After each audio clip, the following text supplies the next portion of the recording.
그래서 이제 그런 배경에서 이제 왜 그러면은 그 체크포인트, 이뮨 체크포인트라고 하는 것이 필요하냐 그런 얘기가 다시 나오게 되는데, 나이브 T셀 액티베이션의 경우에는 상당히 중요합니다. 나이브 T셀이 잘못 액티베이션 되면은 이거에 우리 몸을 공격할 수 있습니다. 그러니까 이뮨 시스템이라고 하는 건 항상 우리가 기본적으로 어떤 병원균이나 어떤 암세포를 죽이는 거라고 생각을 하는데, 사실 그거보다 더 중요한 것 중에서 하나가 어떻게 보면 우리 몸을 자신을 공격하지 않는 겁니다. 그렇기 때문에 그런 어떤 레귤레이션이 타이트해야 되는 거죠. 그래서 덴드리틱 셀 액티베이션이라고 하는 게 반드시 있어야지만 나이브 T셀의 액티베이션이 일어납니다.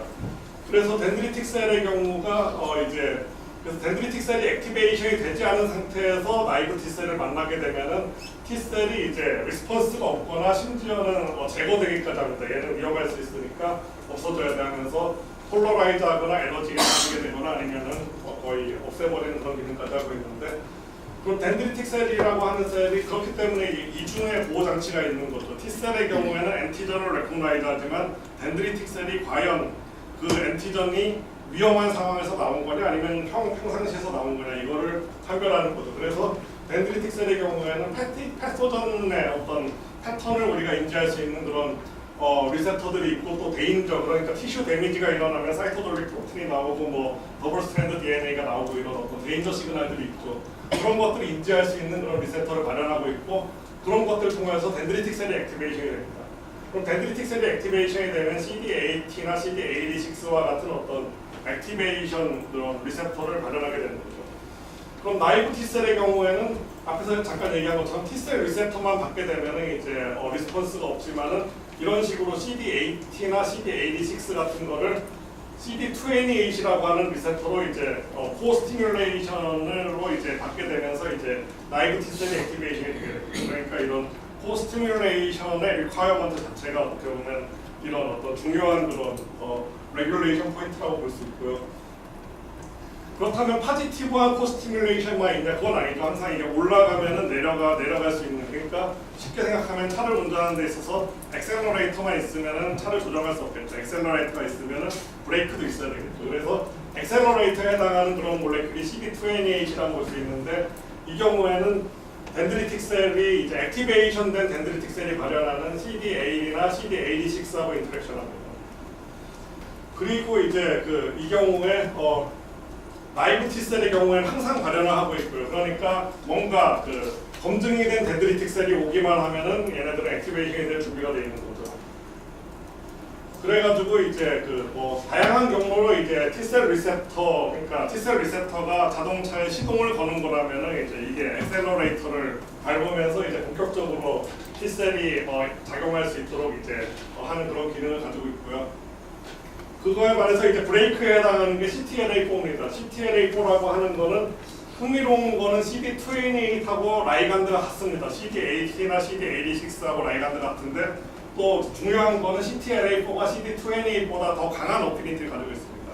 그렇기 때문에 CTLA4가 발현이 되면은 이 라이간드에 대한 CD28의 접근성 자체가 떨어지는 거죠. 그러니까 이런 컴페터티브 바인딩을 통해서 이제 그런 면역 반응을 억제한다고 일단 알려져 있고요. 그 다음에 또 재밌는 것 중에서 하나는 CTLA4의 경우에는 T셀의 내부에 있습니다. 인트라셀룰라 베시클에 있다가 이런 식으로 T셀 리셉터 시그널이 나오면은 이쪽 이뮨 시네스 쪽으로 폴라라이즈드 익스프레션이 일어납니다. 그래서 폴라라이즈드 익스프레션이 되면서 이제 이렇게 발현이 되는 그런 특징을 가지고 있고, 그 다음에 이제 이런 식으로 어떤 바인딩을 CD28의 바인딩을 억제하는 것 이외에 이 자체의 어떤 시그널도 존재하는 걸로 알고 있고요. 그래서 이제 CTLA4가 없어지면 어떤 일이 생기냐면 상당히 심각한 오토이뮨 디지즈가 생깁니다. 그렇기 때문에 CTLA4 이런 식의 어떤 이뮨 체크포인트라고 하는 거는 사실 어떤 질병으로부터 우리를 지키는 것도 중요하지만은 T셀로부터 우리 몸이 공격받는 걸 막아주기 위해서 존재하는 거라고 볼 수 있겠죠. 그래서 엔타이-CTLA4 경우에는 이제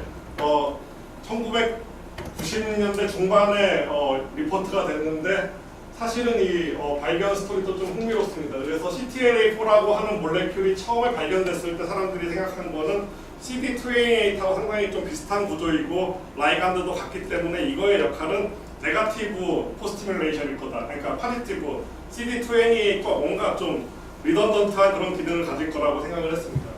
그런데 이제 그 잭 블루스톤이라고 하는 그런 분이 이제 제일 먼저 엔타이 CTLA4를 만들어 가지고 테스트를 해보니까 이거를 가지고 블락킹을 하니까 도리어 이뮨 액티베이션에 올라가더라. 그러니까 이게 네거티브 포스티뮬레이터일 수도 있겠다. 이런 생각을 하게 되었습니다.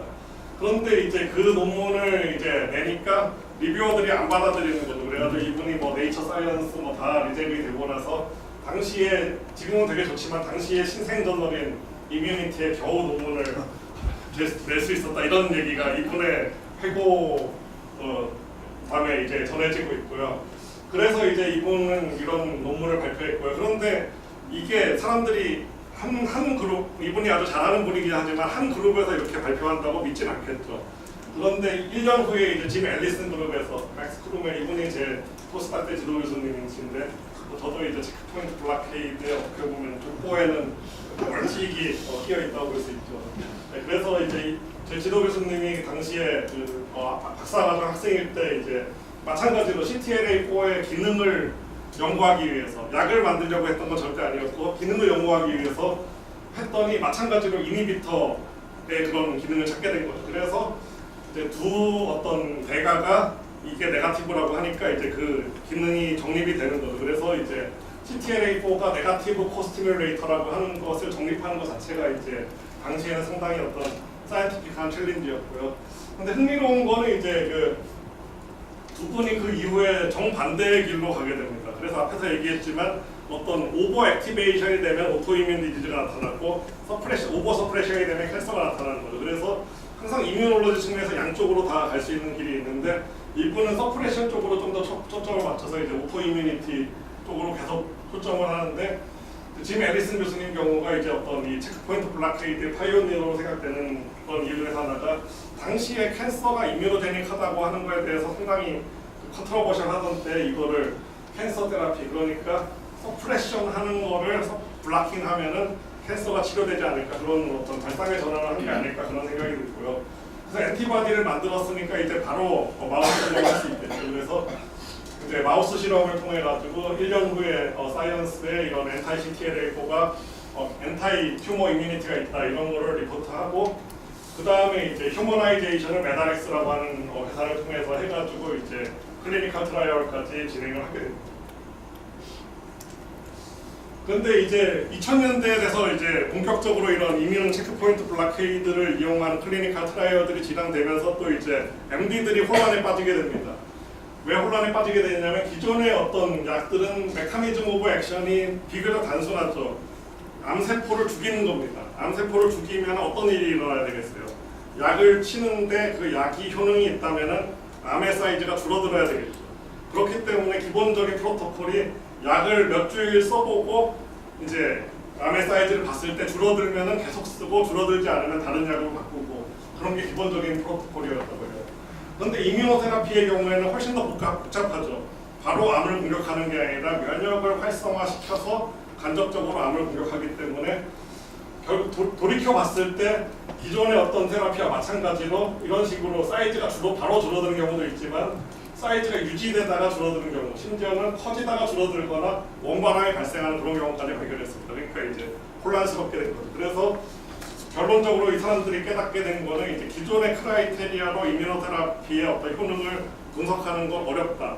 그렇기 때문에 좀 더 길게 봐야지 이거의 효능을 제대로 분석할 수 있다. 이런 얘기들이 나오게 됩니다. 그래서 그 대표적인 거로 이제 이런 새로운 크라이테리아를 제시하는 그런 논문도 나오게 됐고요.